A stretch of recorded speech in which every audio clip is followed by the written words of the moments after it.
డబ్బు, అనారోగ్యం, ఉద్యోగం, వ్యాపారం, అప్పులతో బాధపడుతున్నారా? మీకోసమే లాంచ్ యువర్ ఫ్యూచర్ ప్రోగ్రామ్. నమస్తే. India's largest digital media network Suman టీవీకి స్వాగతం. మీ ఇంట్లో మహాలక్ష్మి ఉందా? అబ్బా, మాకంత అదృష్టమా అనుకుంటున్నారు కదా? పోనీ మీ ఇంట్లో ఒక్క ఆడపిల్ల అయినా ఉందా? ఒక్క ఆడపిల్ల ఏంటండి బాబు, ఇంటి నిండా ఆడపిల్లలని తల బాదుకునే వాళ్ళు చాలామంది ఉన్నారు. అసలు విషయానికి వస్తే మహాలక్ష్మి అంటే ఎవరో కాదండి, మన ఇంట్లో పుట్టే ఒక ఆడపిల్ల మహాలక్ష్మి. కానీ అందరూ ఇప్పట్లో ఏమనుకుంటారంటే ఆడపిల్ల పుడితే ఖర్చు ఎక్కువ అని భావిస్తూ మహాలక్ష్మిలని దూరం చేసుకుంటున్నారు. కాదండి, మీ దృష్టిలో ఏంటంటే మహాలక్ష్మి అంటే తెచ్చేదే అవ్వాలి కానీ తీసుకుపోయేది కాదు కదా. ఇలాంటి బోల్డ్ అన్ని ప్రశ్నలు మీ మనసుకు వస్తున్నాయి కదా. అలాంటి ప్రశ్నలన్నిటికీ జవాబిచ్చే ఒక్క సుమన్ టీవీలోనే అండి మహాలక్ష్మి ప్రోగ్రాం ద్వారా మీ మనసుకు వచ్చే ప్రతి ప్రశ్నకు మేము సమాధానం ఇస్తాం. అదే అండి మా సుమన్ టీవీలో ప్రసారం అవుతున్న మహాలక్ష్మి ప్రోగ్రాం.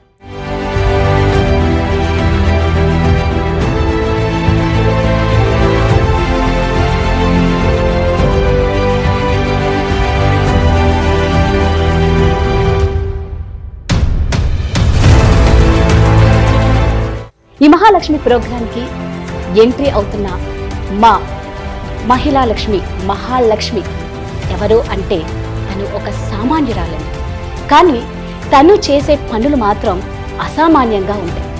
ఏమిటా పనులు, ఏం చెప్తారు అని మీరు వేచి చూస్తున్నారు కదా. ఆలస్యం ఎందుకు? సో తను ఎలాంటి ప్రాబ్లమ్స్ ఫేస్ చేసింది, ఎన్ని బాధలు ఎదుర్కొని, ఎన్ని కష్టాలు దిగమింగుకొని ఈరోజు ఒక స్థాయిలో ఉందో మన ముందుకు వచ్చారు ఆ మహోన్నతమైన వ్యక్తి Mahalakshmi Kinnera society welfare founder and chairman Nagachandrika అమ్మ.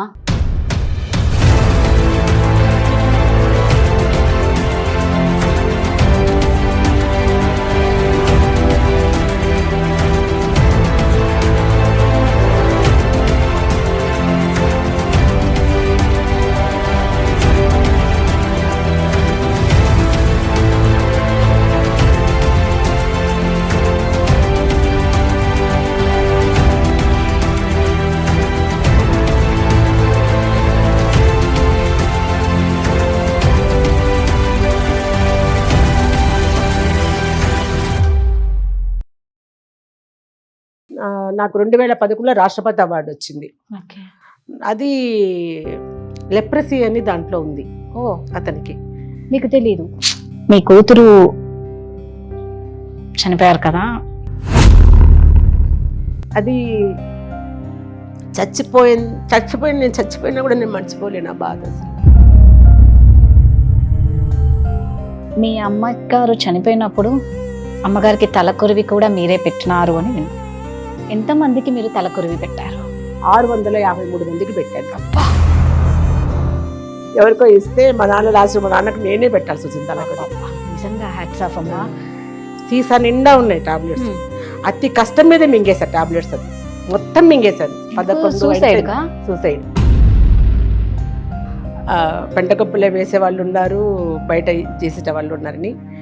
అన్నం కావాలి ఆకలి వేస్తుందని ఏడ్చిన రోజులు ఉన్నాయి. ఆ ఇంట్లో ఉంటుంది కదా ఎవరికైనా. అప్పుడు ఎంత మందితో ఉన్నా అమ్మ ఒడిలో ఉండటం వేరే, అమ్మ దగ్గర పెరగటం వేరే. పెళ్ళి అయితే నా 10th క్లాస్ అంటే 15 years అప్పుడు మ్యారేజ్ చేసేసారు. వీధిలో అందరితో కొట్లాటలు, గొడవలు.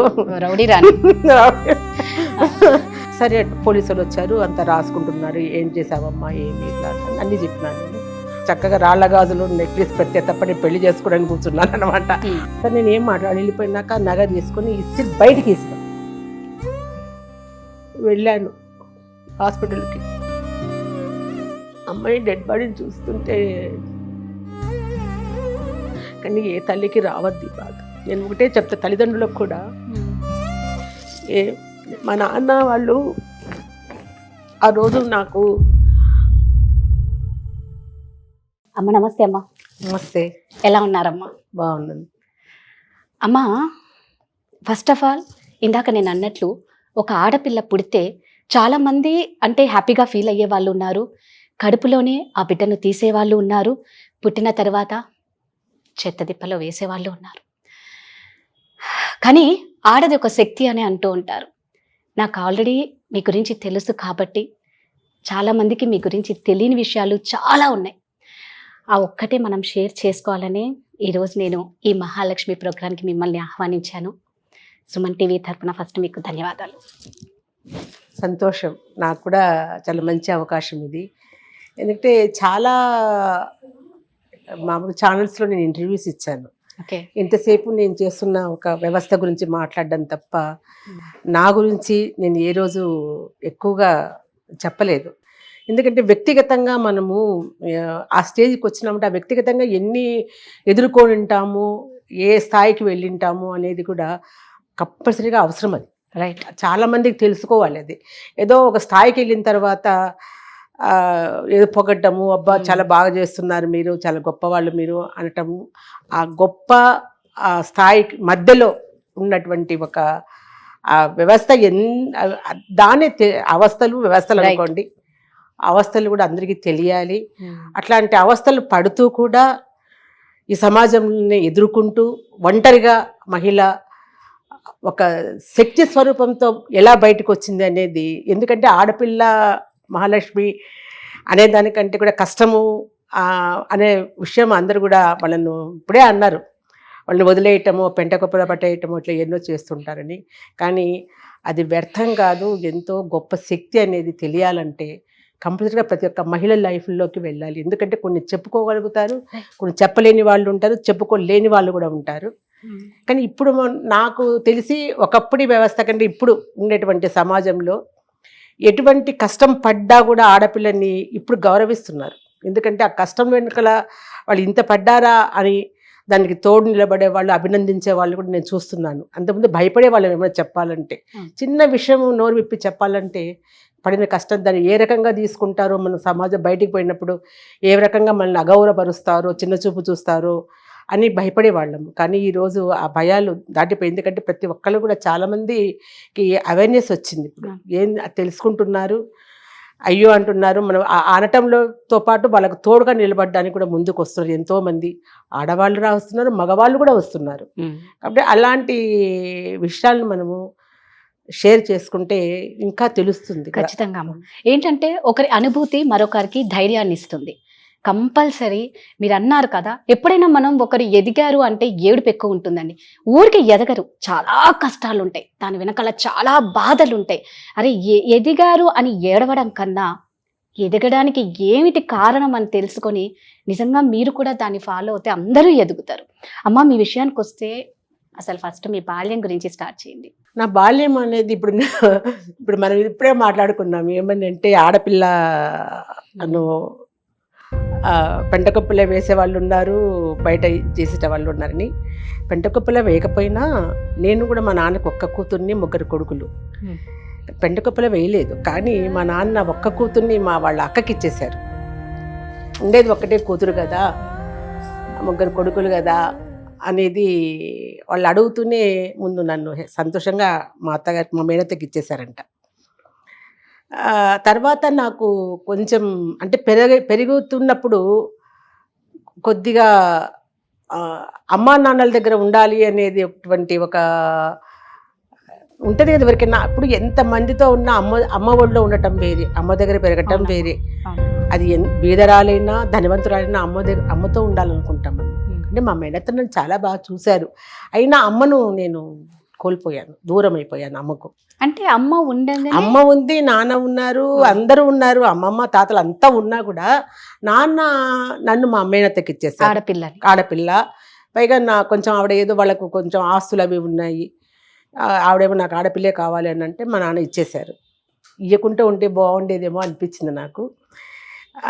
ఆ తర్వాత కూడా నేను మొన్నటి వరకు కూడా మా నాన్న బతుకున్నంత వరకు కూడా ఆడపిల్ల అనేది ఎట్లా ఉంటుంది అనేది మా నాన్న ద్వారా నేను చూశాను.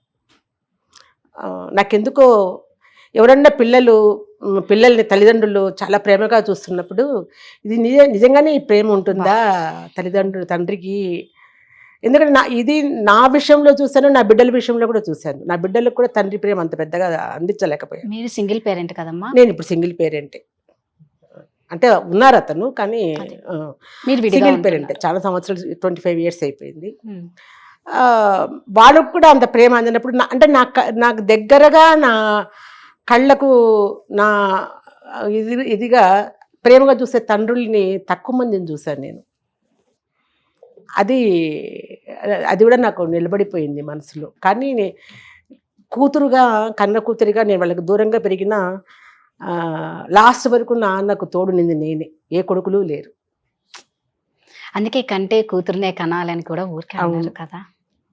ఆడపిల్లకు ఉన్నంత అభిమానము ప్రేమ ఎవరు ఎంత కష్టపెట్టినా కూడా, ఎవరైనా కదా, తల్లిదండ్రులనే కాదు, భర్త కష్టపెట్టినా, తల్లిదండ్రులు కష్టపెట్టినా, బిడ్డలు కష్టపెట్టినా ఎంతో ఓర్చుకునేది ఒక తల్లి, ఆడది, అంతే.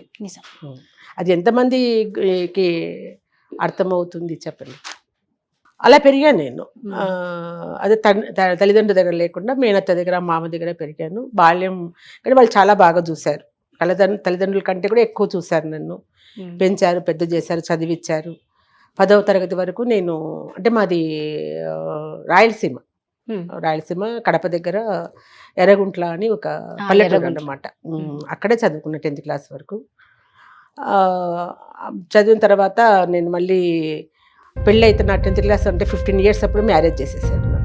మా ఇళ్ళల్లో అంతా చాలా చిన్న వయసులోనే పెళ్ళిళ్ళు జరగడము చేసేస్తారు. అమ్మకు కూడా 13 years అయింది అట్లా అనమాట. అట్లా నాకు కూడా 15వ సంవత్సరం పెళ్లి చేశారు.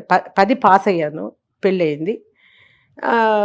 నేను పెరిగిన వాతావరణంలో మా మేనత్త, మామ, ఆవిడ కూడా కొంచెం భర్తతో కష్టాలు పడ్డారు. అంటే ఆయన ఇంట్లో తక్కువ ఉండేవారు అనమాట. సో అత్త నేనే ఎక్కువ ఉండేవాళ్ళము. ఈ నేపథ్యంలో ఇంకా తర్వాత మ్యారేజ్ అనేది చేశారు. అంటే ఎందుకు చెప్పండి తక్కువ ఉన్నారంటే, నాకు పెద్దగా పెళ్ళిళ్ళ పైన అది అవగాహన లేదు. అంటే ఆ వయసులో ఏం తెలియదు. ఆడుకోవడము, వెళ్ళడము చాలా చిలిపిగా ఉండేదాన్ని. అల్లరి ఎక్కువ, విపరీతమైన అల్లరి అనమాట. వీధిలో అందరితో కొట్లాటలు, గొడవలు. వాళ్ళు కూడా ఇంటి మీదకి వచ్చేసేవాళ్ళు. ఇంటి మీదకి వచ్చినా సరే నేనే ఎదుర్కొనేదాన్ని అన్నమాట. అలా అల్లరి ఎక్కువ ఉండింది. అట్లా అల్లరిగా, అంటే పల్లెటూరు కాబట్టి కొంచెం ఒక ఆప్యాయతలు, ప్రేమలు కూడా ఉంటాయి. అది పెద్ద సీరియస్ గా తీసుకోరు. కాకపోతే అల్లరి పిల్ల అనేది బాగా పడిపోయింది నాకు. సో ఆ వయసులో అట్లా మెంటాలిటీ అప్పుడు నాకు మ్యారేజ్ అనేది ఫిక్స్ చేశారు. పెళ్ళంటే తెలీదు, అసలు భర్త అంటే అవగాహన లేదు, ఏదో అలా ఉండిందన్నమాట. పెళ్ళి అన్నారు, పెళ్లి చేసుకుంటా, కానీ నా పెళ్ళప్పుడు నాకు చక్కగా రాళ్ళ గాజులు, నెక్లెస్ పెడితే తప్ప నేను పెళ్లి చేసుకోవడానికి కూర్చున్నాను అనమాట. నగలు ఒకటి, చీరలు ఒకటి.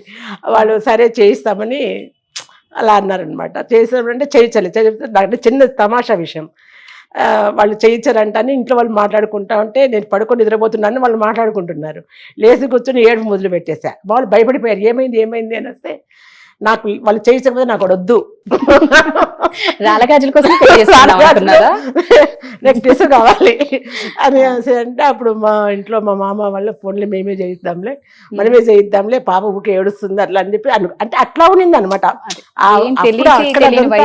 ఇప్పుడు అవన్నీ వేరు. ఇప్పుడు 30 ఏళ్ళు అయితే కానీ పెళ్లిళ్ళు కావడం లేదు. అన్ని తెలిసి అవగాహన అయిపోయి చక్కగా ఎట్లా బతకాలని తెలిసి నాయనగా మ్యారేజెస్ అవుతున్నాయి. అలా ముందుకి పడి మొత్తానికి మ్యారేజ్ అయ్యింది. అతను ఎలక్ట్రిసిటీ బోర్డులో జాబ్ చేసేవాడు. నాకంటే కూడా 15 సంవత్సరాలు పెద్ద. అది కూడా తెలిసేది కాదు. అది కూడా అంటే ఇప్పుడు పిల్లలు మొగుడు ఎట్లా ఉండాలా, వాడు ఏం జాబ్ చేయాలి, వాళ్ళ ఆస్తులు ఎన్ని ఉండాలి, వెనకాల అత్తమామ ఉండకూడదు, వీళ్ళు ఉండకూడదు, అట్లా ఉంటుంది. కానీ ఆ వయసులో, ఆ కాలంలో ఇవన్నీ తెలిసివే కాదు మాకు. ఏదో పెద్దవాళ్ళు చెప్పినారు చేసేసుకుందాము అనే తల ఉంచుకొని తాళి కట్టించుకోవడం తప్ప అసలు అవతల అవుట్ ఆఫ్ ఏది తెలిసేది కాదనమాట. అట్లా పెళ్ళి అయిపోయింది. పెద్ద కుటుంబం అది, బాగా ఆస్తులు ఉన్నాయి వాళ్ళకి, కోట్లతో ఆస్తులు ఉన్నాయి, చాలా పెద్ద కుటుంబము. అట్లా ఇంట్లోకి అడుగు పెట్టాను నేను. కానీ ఆ ఇంట్లో డబ్బులతో పాటు, ఆస్తులతో పాటు గొడవలు ఎక్కువ ఉండేవి, విపరీతమైన గొడవలు. మా ఇంట్లో అసలు కొట్లాటంటే తెలియదు, చెప్పాను కదా సింగిల్గా ఉండేదాన్ని. అట్లా టైంలో నాకు ఏమీ తెలిసేది కాదనమాట. కొట్లాటలు అంటే అల్లరితో గొడవలు పడడం వేరే, వాంటెడ్లీ ఆస్తుల కోసం కొట్టుకోవడం వేరే కదా. ఆ మాదిరి ఇంట్లో బాగా జరిగేవి. భయపడిపోయేదాన్ని, అన్నం తినేదాన్ని కాదు, భయపడేసేది వాళ్ళ గొడవలు చూసుకుంటే కూడా. అలా చాలా అలజడిగా ఉండేదాన్ని అనమాట. సో అత్తగారు కూడా వాళ్ళు కొట్లాడుకొని భోజనం సరిగా పెట్టేవాళ్ళు కాదు మీకు అందరికీ, నాకనే కాదు. కాకపోతే నాకేంటంటే మన ఇంట్లో ఇష్టం వచ్చినట్లు బాగా తిని పెరిగి బాగా ఉండింది దాన్ని. అసలు మాకు ఈ రాయలసీమ అయినా కూడా మేము పెద్దగా జొన్న రొట్టెలు, రాగి సంగటి ఇట్లాంటివి ఎక్కువ మా వైపు, కానీ అవి ఎక్కువ చేసేవాళ్ళు కాదు. ఎప్పుడో ఫేమస్గా పండగ రోజు చేసుకుంటాం కదా అట్లా చేసేవాళ్ళు, కానీ డైలీ మనం తినే అలా. కానీ అక్కడ పోయిన తర్వాత అన్నం అని ఏడ్చేదాన్ని అనమాట, అన్నం కావాలని. నాకు ఒక విషయం గుర్తొస్తుంది. మా ఇంట్లో మా అత్త వాళ్ళ ఇంట్లో అంటే డబ్బు బాగా ఉందని కదా, వెండి ప్లేట్లు అన్నీ వెండివే ఉండేవన్నమాట. చక్కగా కలిపి పెట్టేది మా అత్త. అది సంకన వేసుకొని అద్దం ముందు ఎత్తుకొని ఆ పాపకు ఒక ముద్ద నీకు అట్లా ప్రేమగా తినిపించేది వాళ్ళు. అట్లా అంటే నేను ఇసిరి కొట్టేదాన్ని అనమాట, నాకొద్దు అనేసి. మా అత్త ఎప్పుడు తిట్టేది నన్ను, నువ్వు అన్నం అంటే లెక్క లేకుండా చేస్తున్నావు, నువ్వు అన్నమో రామచంద్ర అని ఏడ్చే రోజు వస్తుంది నీకు, తప్పు ఇట్లా అన్నం పడేయకూడదు అని తిట్టేది. మామూలుగా అనేది ఆమె, కానీ అది ఒక శాపంలాగా అవుతుందని నేను అనుకోలేదు. అన్నం కావాలి ఆకలిస్తుందని ఏడ్చిన రోజులు ఉన్నాయి వాళ్ళ ఇంట్లో. ఎక్కువ రోజులు కూడా పట్టలే పెళ్ళైన తర్వాత ఇదంతా జరగడానికి. ఆ తర్వాత ఒక అదే చాలా చిన్నపిల్లలాగా ఉండేదాన్ని, కానీ అతనికి కూడా భయం వేసేది నాతోటి మాట్లాడాలన్నా చేయాలన్నా. అంటే చిన్నపిల్ల చేష్టాలు, ఎగరడము అలా ఉండేదన్నమాట. సో మా బావగారు ఇక్కడ హైదరాబాద్లోనే ఆయన కలెక్టర్గా చేస్తూ ఉన్నారు. పెళ్లి చేసుకోలేదు ఆయన, మా వారి కంటే పెద్ద ఆయన అనమాట. ఆయన పెళ్ళికి రాలేదు, తర్వాత వచ్చారు. వచ్చినప్పుడు నన్ను చూస్తూనే ఆయన అసలు మా అత్తగారి వైపు వాళ్ళు చూసి చాలా కోప్పడ్డారనమాట. ఎందుకు ఇంత చిన్న పిల్లని, ఇంత చక్కటి పిల్లని తీసుకొచ్చి చేశారు, వాడు అప్పుడే జీవితం నాశనం చేశారు కదా మీరు అని తిట్టాడు. మహాలక్ష్మిలాగా ఉంది అమ్మాయి చూస్తే, ఎందుకమ్మా ఇట్లా చేసావు నువ్వు అని. నాకు అర్థం కాలేదు, ఎందుకు ఇట్లా అంటున్నాడు ఆయన అని అనుకున్నాను అంతే. ఆ తర్వాత వాళ్ళు ఏదో చెప్పుకున్నారు, వాడే గొడవ పడుతున్నాడు పెళ్లి చేయమని, అది ఇది మా అత్తగారు అనటం ఏదో జరిగింది.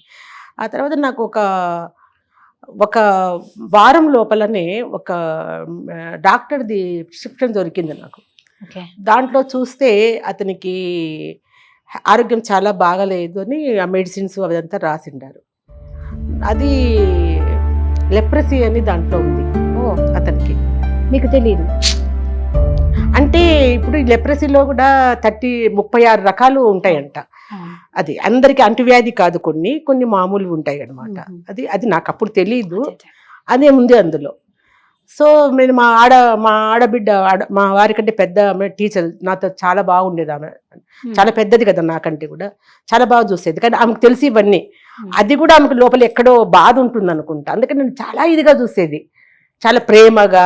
చాలా ఎప్పుడు తెలిసింది అంటే మీకు మామూలుగా ఆ ప్రిస్క్రిప్షన్ చూడకపోతే మీకు తెలిసేది కాదు అసలు. అతను మామూలుగా ఉంటాడు, చూడడానికి చాలా బాగుంటాడు, ఏమి తేడా లేదు, చక్కగా ఉండేవాడు, మంచి బంగారు రంగులో మనిషి, హైట్ అంతంత బాగుండేవాడు. అసలు ఎవరు నమ్మరు కూడా అతనికి జబ్బు ఉందంటే. తెలిసాకేం చేశారు? తెలిసింది, మా ఆడబిడ్డ దగ్గర తీసుకెళ్ళి ఏంటి వదినా ఇది అని అడిగితే అప్పుడు తను చెప్పింది, ఎవరికి చెప్పొద్దు అది ఇదండి. మా ఇంట్లో కూడా ఇంకొక విషయం చెప్పాలి, తల్లిదండ్రులు చేసే తప్పు ఏంటంటే, ఆడపిల్లకి పెళ్ళి అయిపోయి అత్తగారింటికి పోయేటప్పుడు అప్పగింతలప్పుడు నువ్వు అత్తగారింట్లో ఉన్నప్పుడు జాగ్రత్తగా ఉండాలి, అమ్మగారి గురించి పొగడకూడదు. తర్వాత అత్తగారింట్లో ఏం జరిగినా కూడా అమ్మగారింటికి చెప్పకూడదు, నువ్వు ఏ కష్టమున్నా నువ్వే భరించాలి తప్ప అక్కడ అమ్మ వాళ్ళంటే చెప్పకూడదు, ఇవన్నీ బయటికి రాకూడదు. ఇవన్నీ మా నాన్న నాతో వెళ్ళేటప్పుడు చెప్పారు. మరి ఆ రోజుల్లో కాబట్టి కొంచెం ఇదిగా ఉంటుంది కదా. నాన్న అలా చెప్పేటప్పటికి నాకు భయం వేసింది, ఏమని చెప్పాలో నేను ఇప్పుడు ఇదంతా ఈ కష్టాన్ని. ఇక్కడ అన్నము సరిగ్గా లేదు, భోజనము సరిగ్గా పెట్టలేరు వాళ్ళు, పైగా ఇంత జబ్బు అతనికి, 15 సంవత్సరాల పిల్లని నేను, ఏంటి నేను ఎవరికి చెప్పుకొని బాధ నేను. నాకు మా అదే మామ అత్త వాళ్ళు పెంచిన వాళ్ళు ఉన్నారు కదా, మాకు ఇవి పాలిష్ రాళ్ళవి గనులు మా పక్క ఎక్కువ ఉంటాయి. అవి అంతా బిజినెస్లు అవన్నీ ఉండేవి అనమాట. బాంబే, బెంగళూరు, షిడ్ది ఇట్లంతా వెళ్తారు గ్రానైట్స్. అవి ఇంకా ఇదంతా జరుగుతుంది. నాకు ఎవరికి చెప్పాలి, వాళ్ళు అత్త వాళ్ళు చెప్పొద్దన్నారు కదా, అక్కడ వీళ్ళతో చెప్తే వీళ్ళతో ఏం సంబంధం లేదు. నాకేమి తోచలేదు, ఏం చేయాలో తెలియక అక్కడ ఇంకా ఎందుకు నేను బతకడము, బయటికి పోలేను, రాలేను, లోపలికి ఉండలేను వీళ్ళతోటి, నాకు ఇంత భయం వేసింది జబ్బు అనేటప్పటికి అనేసి టాబ్లెట్స్ ఉంటే ఆ టాబ్లెట్స్ మొత్తం సీసా నిండా ఉన్నాయి టాబ్లెట్స్. అతి కష్టం మీద మింగేశారు టాబ్లెట్స్ మొత్తం మింగేశారు. 11 సూసైడ్.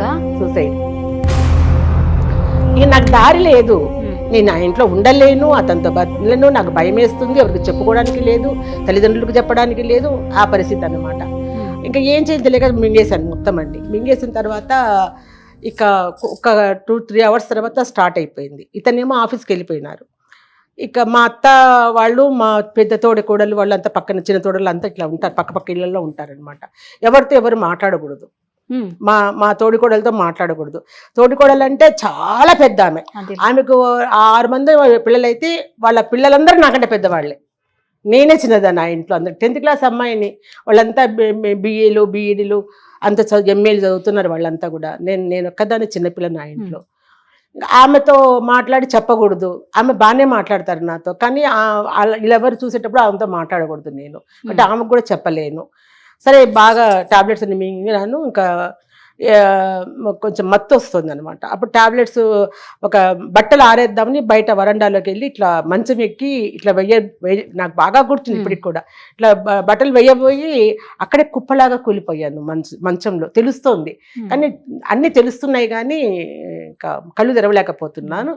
అక్క అంటే పెద్ద ఆమె అక్కడే ఉన్నారు, కూర్చొని ఉన్నారు. ఆమె పరిగెత్తుతో వచ్చేస్తున్నారు వాళ్ళంతా కూడా. వచ్చి ఏమైందిరా అని ఇట్లా ఎత్తుకుని పట్టుకుని అంటే నేనేం చెప్పలేదు.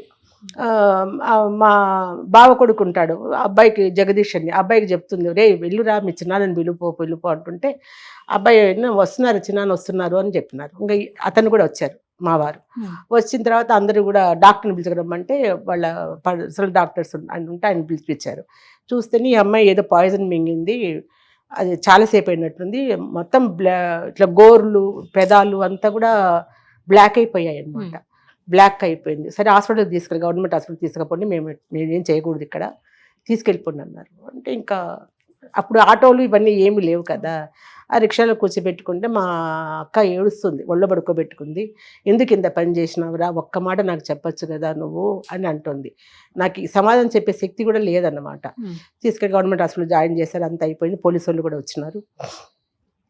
పోలీసు వాళ్ళు వచ్చేసి నాకు తెలుస్తుంది అనమాట. ఇంకా పోలీసు వాళ్ళు వచ్చినారు, వాళ్ళు తీసుకుంటారు కదా, వాగ్దానం తీసుకుంటారు కదా, ఆ టయానికి కరెక్ట్గా ఎవరో నా పక్కకు వచ్చి చెప్పారు, టాబ్లెట్స్ ఎక్కడివి అని చెప్తే మా నాన్న ఇచ్చాడని చెప్పు అని చెప్తున్నారు. మా నాన్న మెడికల్ డిపార్ట్మెంట్ మెడికల్ ఆఫీసర్గా పనిచేసేవారు. నాన్న ఇచ్చారని చెప్పు అని చెప్పి అనేది నాకు వినపడుతుంది. సరే పోలీసు వాళ్ళు వచ్చారు, అంతా రాసుకుంటున్నారు, ఏం చేసావమ్మా ఏమి ఇట్లా అన్నీ చెప్పినాను. నేను చెప్పిన తర్వాత ఎక్కడివి నీకు టాబ్లెట్స్ అంటే మా నాన్న ఇచ్చినారు అని చెప్పమన్నారు అని చెప్పినారు. మా నాన్న ఇచ్చారని చెప్పాల, మా నాన్న ఇచ్చారని చెప్పమన్నారు. ఎవరు అంటే ఎవరో తెలియదు, ఇక్కడ పక్కన చెప్పినారు అని చెప్పారు. సరే వాళ్ళు ఏమనకుండా బయటికి వెళ్ళిపోయారు. ఇంకా అంతా మేనేజ్ చేసుకుంటారు కదా, కేసు కాకుండా, అది మామూలు జనరల్ అది చేశారు. తర్వాత వాళ్ళు 24 గంటలు చెప్పలేము మేము అన్నారనమాట. అంత స్థాయికి వెళ్ళిపోయారు. నాకు కూడా ఇంకా అయిపోయింది అని తెలుస్తుంది అనమాట. అట్లా అయిపోయిందండి. అంటే మరణం అంటే ఏంటి అనేది నేను చూశాను, అంచెల దాకా వెళ్ళాను. అవి అనుభూతి కూడా నాకు తెలుసు ఎట్లుంది అనేది చూసి బతికి చచ్చిపోతారు కదా ఎవరైనా కూడా, నేను మళ్ళీ బతికి చూసా అది ఎట్లా ఉంది అనేది తెలిసింది నాకు, ఆ నరకమో స్వర్గమో ఏదో అనేసి. ఆ తర్వాత మామూలుగా బతికినాక ఇంటికి పంపించేసారు, వచ్చేసాను.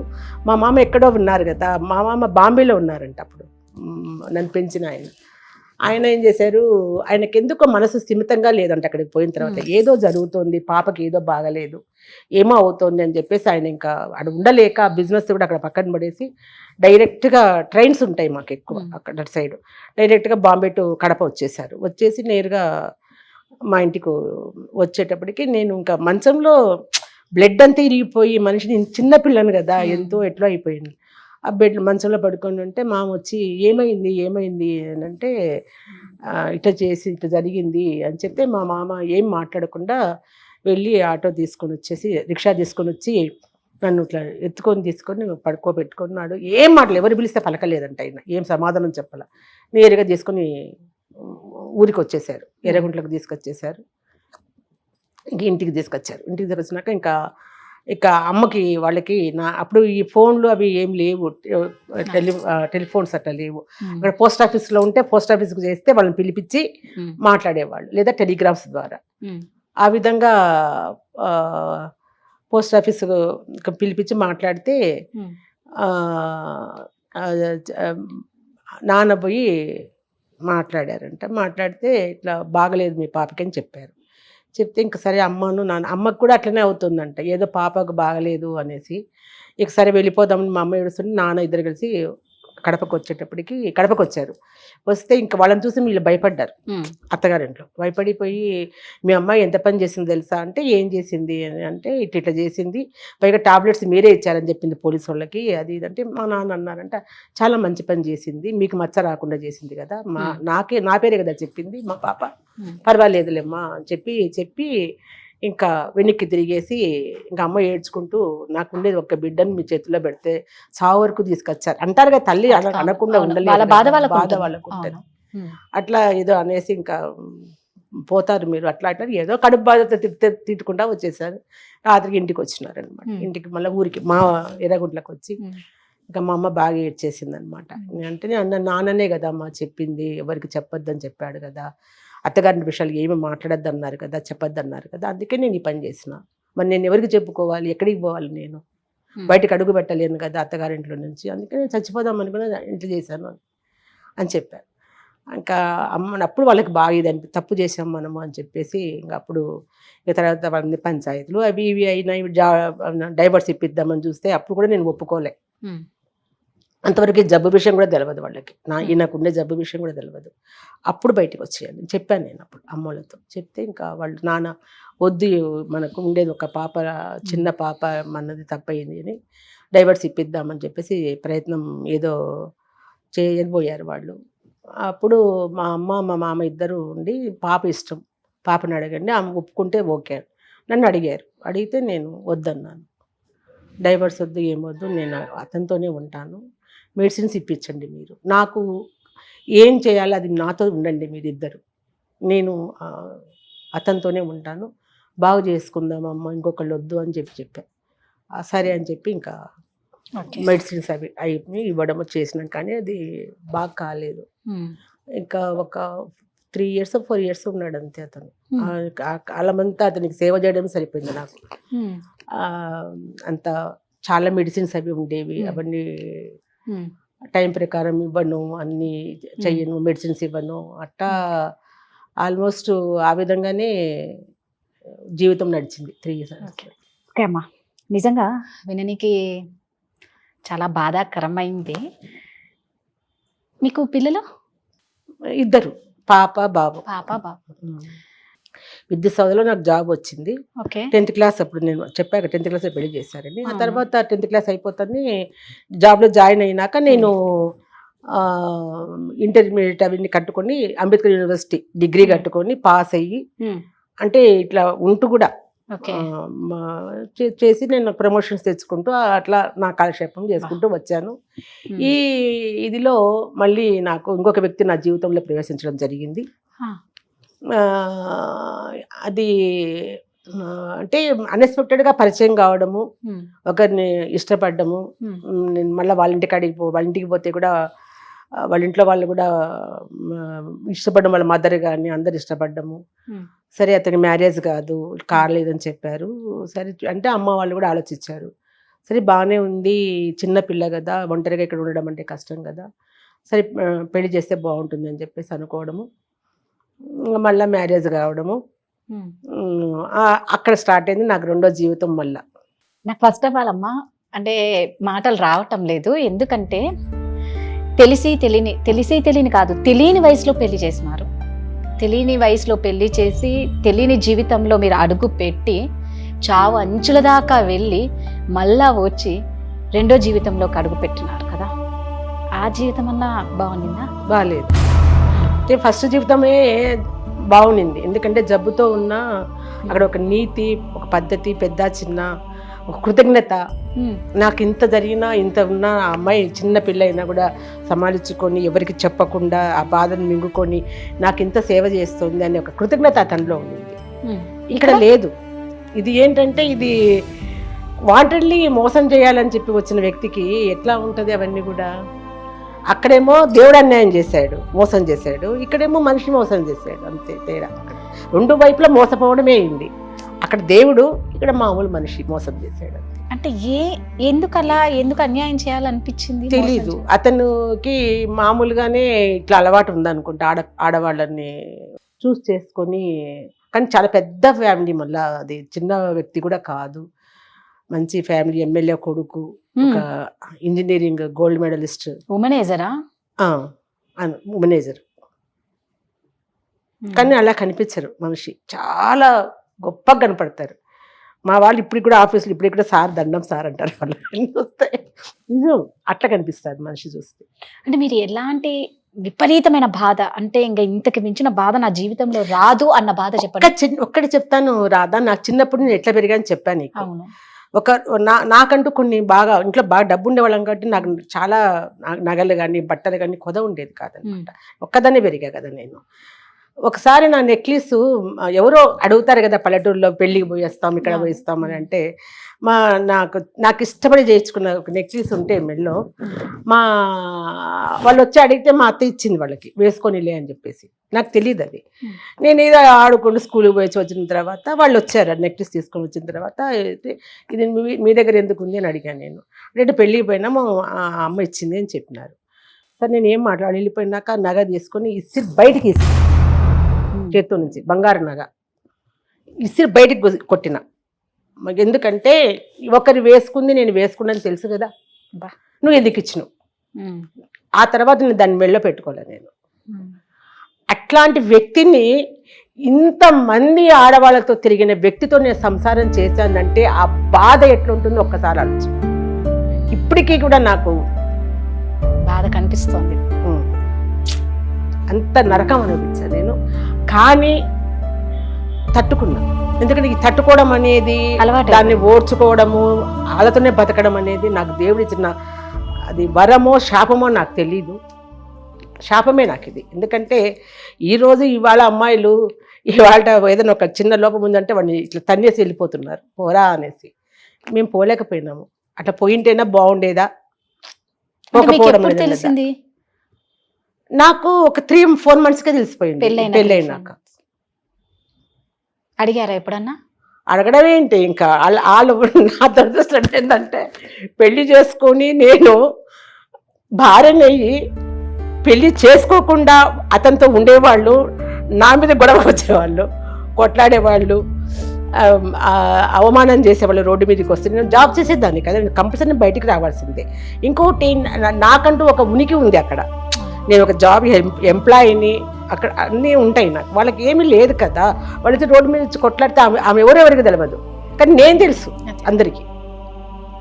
ఎంత ఘోరంగా ఉంటుంది ఏం అనలేక. అందులో మన సంస్కారము, మన సంస్కృతి మొదటి నుంచి నేను ఎట్లా బతికాము, వాళ్ళని ఆపలేకపోయేవాడు అతను. ఆ నరకం చాలా రోజులు భరించాను నేను పిల్లల కోసం, భరించాల్సి వచ్చింది కూడా. ఎందుకంటే ఏమి చేయండి నేను, ఇంకా అట్లాంటి పరిస్థితి. ఆఫీస్ 89లో మ్యారేజ్ అయింది. ఓకే. ఉన్నాను ఒక 15 సంవత్సరాలు. 15 సంవత్సరాలు. ఈ 15 సంవత్సరాలు ఇదే అంటే భరించా. పిల్లలు భరిస్తారు, వాళ్ళు కూడా ఏం చేస్తారు. ఇంకా బాబు పుట్టిన తర్వాత నేను బయటకు వచ్చేసాను. బాబు పుట్టిన తర్వాత ఎందుకు ఇన్నాళ్ళు భరించి నువ్వు ఎందుకు బయటకు వచ్చినావమ్మా అంటే, బాబుని చంపడానికి వచ్చేవాళ్ళు వాళ్ళు. చాలాసార్లు నేను ఎదుర్కొని. ఎవరు మీ వారు? మా వారు కాదు, ఆయనతో ఉండేవాళ్ళు. ఎందుకంటే ఇన్సెక్యూరిటీ ఫీల్ అయ్యారు వాళ్ళు నాకంటే ముందు వచ్చారు కదా. పాపం వాళ్ళు పాపమే కదా, ఆడది కదా, అక్కడ నమ్మి వచ్చింది అతన్ని. అతను ఎందుకు అట్లా చెయ్యాలి? ఇప్పుడు నువ్వు ఎవరితోనో ఒకరితో నువ్వు ఉన్నప్పుడు, నువ్వు మ్యారేజ్ చేసుకున్నావా లేదా అనేది పక్కకు పెట్టేసి, ఒక ఆడది నేను నమ్ముకొని వచ్చినప్పుడు నువ్వు ఆమెతోనే బతకాలి. మీ బాబుని చంపనికి కూడా హెల్ప్ చేసా. నేను అది కూడా చెప్తాను. నేను ఎప్పుడు వాళ్ళ గురించి నేను చెడుగా నేను కోపించుకోలేదు. ఎందుకంటే అది వాళ్ళ నైజం, అది వాళ్ళకి ఇన్సెక్యూరిటీ ఫీలింగ్. మేము అతనితో ఉన్నప్పుడు ఈవిడొచ్చి నిన్న మొన్న పెళ్లి చేసుకున్నాడు అని వచ్చేసి, అందులో జాబ్ చేస్తుంది, మాకంటే బాగుంది, సెక్యూరిటీ ఉంది, ఆమెకి ఇంట్లో అందరూ ఉన్నారు అనేది వాళ్ళల్లో పుట్టి వాళ్ళు ఏం చేయడానికైనా వెనుకాడరు కదా. చాలా జరిగినాయి, చాలా చాలా చాలా చాలా అంటే నరకం అనిపించిన నేను. ఇంకా ఇదే నరకం నాకు, ఫస్ట్ నరకం కాదు, ఇది నరకం. సో ఇప్పుడు ఆయన నుంచి మీరు 2 పిల్లల్ని తీసుకొని బాబుని తీసుకొని బయటకు వచ్చేసిన. పాప పెద్దది, బాబు చిన్నోడు బాగా. బయటకు వచ్చేసిన నేను బాబును చంపడానికి వచ్చినప్పుడు నేను ఇంకా వచ్చేసిన తర్వాత మళ్ళీ వచ్చినారు, వచ్చి ఎందుకు వచ్చేసినావు అని చెప్పిన. ఇప్పుడు భర్త అనేవాడు ఎందుకు, మాకు రక్షణగా ఉండాలి, నువ్వు నీ వల్లనే మేము భక్షింపబడతాం ఇక్కడ, నాకు అవసరమా నువ్వు, నా జాబ్ ఉంది, నేను బతుకుతామని మా మదర్ వాళ్ళకి అప్పుడు చెప్పినా నేను ఇదన్నీ కూడా. అప్పటి వరకు వాళ్ళకి ఇవి కూడా చెప్పలే, అది ఎప్పుడు చెప్పలేదు ఫస్ట్, అప్పుడు చెప్పలేదు అమ్మ వాళ్ళకి. ఎందుకంటే నా కూతురు ఇంత కష్టపడుతుంది అని వాళ్ళు ఎందుకు అనుకోవాలి, పోనీ నా బాధ ఏదో నేనే పడతాను వాళ్ళ వరకు ఎందుకు పోనీ వాళ్ళని అప్పుడు చెప్పలే, ఇప్పుడు చెప్పలే. ఎందుకంటే ఇదంతా ఇంత అవమానాలు ఇంత కష్టాలు మళ్ళీ రెండోసారి చేస్తే కూడా ఇట్లా అయ్యింది అని, అది కూడా నరకమే కదా వాళ్ళకి. ఆ నరకం నాతోనే పోనీ వాళ్ళకి ఎందుకు చెప్పాలా అని ఇప్పుడు చెప్పాలి. అంటే అమ్మ ఇప్పుడు ఇద్దరిని మీరే వాళ్ళని పోషించినారు, ఈ స్థాయికి తీసుకొని వచ్చినారు. అమ్మ మీ అమ్మగారు చనిపోయినప్పుడు అమ్మగారికి తలకొరివి కూడా మీరే పెట్టినారు అని విన్నాను. అంటే ఎందుకు, అంటే ఎందుకు అనలే, మామూలుగా మన భారతీయ సాంప్రదాయాల ప్రకారం చూసుకుంటే మగపిల్లలు తలకొరివి పెట్టాలి. ఆడపిల్లగా మీకు ఎందుకు ఆ ఆలోచన వచ్చింది, ఎందుకు పెట్టాల్సి వచ్చింది? తలకొరివి పెట్టడం ముఖ్యమా, తల్లిదండ్రులను సాకడం ముఖ్యమా, వాళ్ళకి అన్నం పెట్టి బాగా చూడడం ముఖ్యం? బాగా చూడటమే ముఖ్యం. అది చేయలేని కొడుకులు వాడు తలకొరి వాడు పెడితే ఏమి ఎవరు పెడతారు? కొడుకులు ఉన్నారా? ముగ్గురు కొడుకులు ఉన్నారు. ముగ్గురు కొడుకులు మీరే పెట్టారు. అమ్మ నాన్న రిటైర్డ్ అయిపోయినాక నేనే తెచ్చుకున్నాను, అమ్మను నేనే తెచ్చుకున్నాను. అప్పటికే నేను ఒక ఓల్డ్ ఏజ్ హోమ్ రన్ చేస్తున్నా, కిన్నెరా వెల్ఫేర్ సొసైటీ అని చెప్పేసి. లాస్ట్ స్టేజ్లో నేను పెట్టిన ఈ బాధలన్నీ పడ్డ తర్వాత నాకు వచ్చిన ఆలోచన ఏంటంటే, ఉద్యోగం ఉంది నాకు శాలరీ అన్నీ ఉన్నాయి, డబ్బు ఉంది, డబ్బు కోసం నేను చేయలేదు, నాకేదో చేయాలనిపించింది. నాలాగా ఎంతో మంది అందరూ ఉండి డబ్బు లేక ఎన్నో బాధలు పడే వాళ్ళు ఉన్నారు ఈ ప్రపంచంలో. నేను ఒంటరిదాన్ని, ఇప్పటికీ 2 అయిపోయి ఈ మగవాళ్ళతో పడ్డాం. ఇక ఇంకొక కొరివి తీసుకొని తలగొక్కునేదానికంటే నాకంటూ ఒక తోడు ఏర్పాటు చేసుకుని నేను ఒంటరిగా ఉండడానికి నాకు చేత కాలేదు. ఎందుకంటే ఇంత పెద్ద కుటుంబంలో నుంచి వచ్చిన దాన్ని, ఒక్కరు ఎప్పుడు పనివాళ్ళు ఉంటారు నా దగ్గర, కానీ ఒంటరిగా ఉండడానికి నాకు చేత కాలేదు, నరకంగా ఉండేది నాకు, అసలు ఉండలేను అని బాధ అయిపోయి ఏదన్నా చేయాలి అనుకొని, ఇలాంటి వాళ్ళను నేను తోడుగా ఎందుకు పెట్టుకోకూడదు, నేను వాళ్ళకి తోడు కాదు, వీళ్ళంతా నా తోడుగా నేను చేసుకోవాలని ఒక ఆలోచన వచ్చి కిన్నెరా వెల్ఫేర్ సొసైటీ అని చెప్పేసి ఒక వ్యవస్థను స్థాపించి రిజిస్ట్రేషన్ చేసి అఫిషియల్గా కూడా చాలామంది గవర్నమెంట్ వాళ్ళు చేయకూడదు ఇట్లాంటివన్నీ అని అన్నారు. ఇది NGO నాన్ ప్రాఫిట్ ఆర్గనైజేషన్ కాబట్టి నేను పర్మిషన్ తీసుకున్నాను మా ఆఫీస్లో. చెప్పకుండా ఎందుకు ఆ దొంగతనంగా చేసి బాధపడి ఈ బాధ నేను చెప్పేశాను మా వాళ్ళకి, మా సార్ వాళ్ళకి చెప్పినాను, ఇలా సార్ అని చెప్తే సరేమ్మా మేము చేయలేదు నువ్వు చేస్తున్నావు అని వాళ్ళు కూడా ఏమనలేదు అనమాట. అట్లా ఒక సొసైటీ స్టార్ట్ చేశా.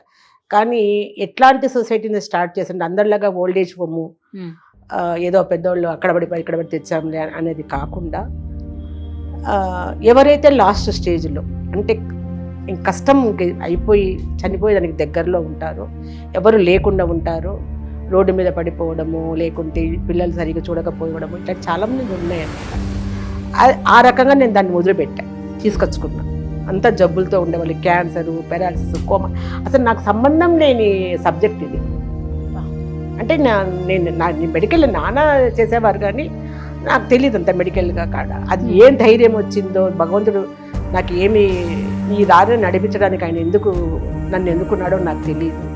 ఆ మాదిరి దాన్ని స్థాపించి ఒక 40 మందిని, నేను కోమాలోకి వెళ్ళిపోయిన వాళ్ళు, కాలిపోయిన వాళ్ళు కూడా, లాస్ట్కి కాలిపోయిన కేసులు ఎవరు చెయ్యరు, ఇప్పటి వరకు ఎవరు చేయలేదు నేను తప్ప. 20 ఏళ్లలో కూడా నేనే చేశాను కాలిపోయిన వాళ్ళకి, తీసుకోరు ఎవరు కూడా. అలాంటి వాళ్ళకు కూడా నేను స్వయంగా చేశాను. కాలిపోతే ఎవరు వర్కర్స్ రాలేదు, మేము చెయ్యము ఆమెను ముట్టుకొని అన్నారు. ఆఫీసుకు పోవాలి, చిన్న బాబు ఉన్నాడు నాకు, అయినా కూడా నేనే చేసిన అట్లాంటి కేసులన్నీ కూడా చేసుకుంటూ నేను పడిన వ్యధను బాధను ఈ బాధలో మర్చిపోతూ వచ్చాను. నిజంగానే నేను అందుకనే ఒకటి అంటాను ఎప్పుడు కూడా, ఒక మగవాడు చాలా ఉన్నతంగా వచ్చాడు, చాలా పెద్ద ఇదిలో వచ్చాడంటే అతని వెనక ఒక ఆడది ఉంది అని అంటారు కదా. కానీ నేను చెప్తాను, ఒక ఆడది ఎంతో ఎదిగి ఇంత స్థితికి వచ్చిందంటే ఆ వెనకల ఆ బాధలు పెట్టి మొగుడుంటేనే వస్తుంది. Correct, exactly. ఎంత రాడ్ తేలిపోతే అవతల మొగుడు, ఆ మగాడు అనేవాడు బాధ పెడితేనే ఆడది ఇంత స్ట్రాంగ్గా ఉంటుంది. ఆల్రెడీ మీరు 2 చూసి వచ్చారు కాబట్టి ఈరోజు మీరు లాస్ట్ స్టేజ్లో, అంటే మీ సొసైటీలో మొత్తం లాస్ట్ స్టేజ్లో ఉన్న వాళ్ళనే తీసుకొచ్చుకుంటారు. లాస్ట్ స్టేజ్ డిప్రెషన్కి గురైన వాళ్ళు ఉన్నారు. స్పాస్టిక్ చైల్డ్ అనేసి పుట్టుకతోనే వికలాంగులుగా పుడతారు. పిల్లలు కళ్ళు కూడా కనిపించవు. 40-50 టైమ్స్ వాళ్ళకి ఫిట్స్ వచ్చేవి. భరించరాని, అసలు నిజంగా రాదా ఇట్లాంటి జబ్బులు ఉంటాయా ప్రపంచంలో అని తెలియని జబ్బులు నేను చూసాను. అవన్నీ చూస్తుండడం వల్లనే నాకు ఇంత ఇది కలిగిందేమో అనిపిస్తుంది. నిజంగా మీకు చేతులైతే దండం పెట్టాలమ్మా. అంటే ఇంట్లో ఒక బిడ్డకు జ్వరం వస్తేనే తల్లి తల్లడిల్లిపోతుంది, ఎప్పుడు తగ్గుతుందా అనేసి. అలాంటి మీరు ఆల్రెడీ ఏజ్డ్ అయిపోయిన వాళ్ళని లాస్ట్ స్టేజ్లో మీ దగ్గరికి తీసుకొని వస్తారు. మరి వీళ్ళకందరికి అంటే మీకు ఎవరిదన్నా సపోర్ట్ ఉందా ఫైనాన్షియల్గా అంటే నేను చెప్పాను, మీరు మాకు డబ్బు బాగానే పర్వాలేదు, బాగానే అంటే కోట్లు ఉన్నాయని కాదు కానీ పర్వాలేదు, తిని ఒకరికి పెట్టగలిగేటట్టు. మళ్ళీ నేను జాబ్ కూడా చేస్తున్నాను కాబట్టి నాకు ప్రాపర్టీస్ అవి వీళ్ళకందరికి ఎలాగా మరి? అదే నా ప్రాపర్టీస్ అమ్మేశాను, ల్యాండ్లు అమ్మినాను, స్థలాలు అమ్మేశాను, ఇల్లులు అమ్మేశాను, బంగారం అమ్మేశాను. ఒక్కదాన్నే కూతుర్ని కదా, 200 తులాలు బంగారు పెట్టారు నాకు అమ్మ వాళ్ళు అప్పుడు. సో దాంట్లో సగం పైన అమ్మేశాను. రీసెంట్గా కూడా నేను మళ్ళీ స్థలం కూడా అమ్మి మళ్ళీ పెట్టాను అనమాట. నేను ఎవరిని చేసి అడిగేదాన్ని కాదు, నా ఇష్టంతో చేసుకుంటున్నా. ఇది నీ కోసమో వాళ్ళ కోసమో చేయడం లేదు, నా బాధ కోసం నేను చేసుకున్నప్పుడు నేను ఈ పని చేస్తున్నాను, నాకు ఇవ్వండి ఇది అని ఒకరి దగ్గర పోయి చేయి చాపాల్సిన అవసరం నాకు లేదు. నాది నేను దాచిపెట్టుకొని ఎవరి దగ్గర పోయి ఇవ్వండి అని ఎందుకు అడగాల? అందుకని అది అయిపోయినాక చూద్దాంలే అనుకున్నాను. అట్లాగా నా ప్రాపర్టీస్, నా శాలరీస్ ఎవరన్నా వాళ్ళంతకు వాళ్ళు తెలిసి నాకు 2011లో రాష్ట్రపతి అవార్డు వచ్చింది. వచ్చినప్పుడు పేపర్లలో రావటము, తర్వాత టీవీలలో ఇవంతా అప్పుడు స్టార్ట్ అయింది అనమాట. నాకు అప్పుడు కొంచెం మంది ముందుకు వచ్చారు. యూరోఫ్లెక్స్ కంపెనీ వాళ్ళని, వసుధా ఫౌండేషన్ వాళ్ళని, ఇలా కొంతమంది అలా అలా అలా అలా వచ్చి వాళ్ళ చేతనైంది. నేను అడగలేదు, వాళ్ళు ఇచ్చింది మేము తీసుకునే వాళ్ళం కానీ అడగేటోళ్ళం కాదు. అలా సంస్థ కొంచెం పర్వాలేదు. నాకెప్పుడు నేను అబ్బా నాకు ఎట్లా ఈ కష్టమే అని అనిపించకుండా మేము వ్యవస్థ నడుచుకుంటూ వస్తుంది మాకు ఇంతవరకు కూడా. ఈ నేపథ్యంలో నాకు ఇలాంటి పరిస్థితుల్లో నాకు ఒక చిన్నజేరి స్వామివారి పరిచయం కావడము, స్వామివారిని ఒక ఫంక్షన్కి పిలిచాను. నేను పిలిచినప్పుడు రవీంద్ర భారతిలో చేస్తే అది ఫంక్షన్ తరికెళ్ళ భరణి గారు చాలామంది వచ్చారు ఆ రోజు నా పుట్టినరోజు కూడా జూన్ 22. అప్పుడు ప్రతి సంవత్సరం చేస్తాను నేను స్వామివారి దగ్గర. అది కూడా ఆ సంవత్సరం స్వామి అక్కడ పెట్టామన్నమాట. ఫస్ట్ టైం స్వామిని రావడము, ఆ రోజు మేము చేసినటువంటి సేవలు అవన్నీ కూడా మేము డెమో చేసాం ఆయన వారి ముందర. అది చూస్తే నేను చాలా ఆశ్చర్యపోయారు. ఒక స్త్రీ అందరూ జాబ్ చేస్తూ ఇట్లాంటి వ్యవస్థను నడపడం అంటే చాలా కష్టము, ఆమె చాలా ఇదిగా చేస్తున్నారు అంటే నేను చెప్పాను. ఓల్డేజ్ హోమ్లో రెంటెడ్వి తీసుకునే వాళ్ళము, చనిపోయే వాళ్ళకు చాలా ఇబ్బంది అయింది, డెడ్ బాడీని ఎక్కడ పెట్టాలో తెలిసేది కాదు, ఇదొకటే నాకు చాలా కష్టంగా ఉందని స్టేజ్ పైన మాట్లాడుతూ బాధపడినప్పుడు ఇంకా ఆయన ఒక మాట ఇవ్వడము, మీకు స్థలం ఇప్పిస్తాను నేను. సో ఇప్పుడు స్థలం ఇచ్చారు. ముచ్చెంతలలో స్టాచ్యూ ఆఫ్ ఈక్వాలిటీ దగ్గర మాకు ఒక 1/2 ఎకరా స్థలం ఇవ్వడం జరిగింది. ఓకే అమ్మ, ఫైనల్గా ఎంతమందికి మీరు తలకొరివి పెట్టారు? ఇప్పుడు 20 సంవత్సరాల ప్రయాణం మాది. చాలామంది వేల మందికి చేశాం మేము. వందలకు కాదు, వేల మందికి చేశాం. అందులో ఎంతోమంది, కొంతమంది చనిపోయిన వాళ్ళని వాళ్ళు వచ్చి తీసుకుపోయి ఉంటారు. ఎవ్వరు లేని వాళ్ళు, ఇంకా విధాయకం లేకపోతే నేను పెట్టాను. అది 653 మందికి పెట్టాను. అబ్బా, 653 మందికి మీరు తలకొరివి పెట్టారు, మీ అమ్మతో కలిపి? అమ్మ నాన్నతో కూడా. నాన్న కూడా నేనే పెట్టా తలకొరివి.